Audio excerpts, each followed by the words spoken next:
ঢাকাই সিনেমার তুমুল জনপ্রিয় অভিনেত্রী শাবনূর দীর্ঘ বিরতির পর আবারও অভিনয়ে ফিরেছেন নায়িকা।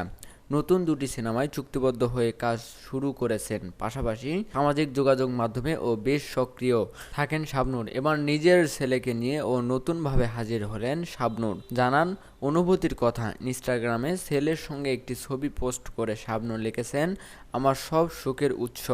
মা ছেলের সুখের মুহূর্ত দেখে খুশি ভক্ত অনুরাগীরাও। অস্ট্রেলিয়ায় সন্তানকেই নিজের পুরোটা সময় দেন শাবনূর, সেটি তার সামাজিক যোগাযোগ মাধ্যমে দেখলেই বোঝা যায়। পাশাপাশি ইউটিউবেও সক্রিয় দেখা যায় নায়িকাকে। অস্ট্রেলিয়া টু ঢাকা করছেন অভিনেত্রী। এরই মধ্যে নিজেকে অনেকটাই বদলেও ফেলেছেন শাবনূর। কয়েকদিন আগেই সামাজিক যোগাযোগ মাধ্যমে নিজের এমন আরও দুটি ছবি প্রকাশ করেন অভিনেত্রী। শাবনূরের নতুন লুক ভাইরাল হয়ে যায়।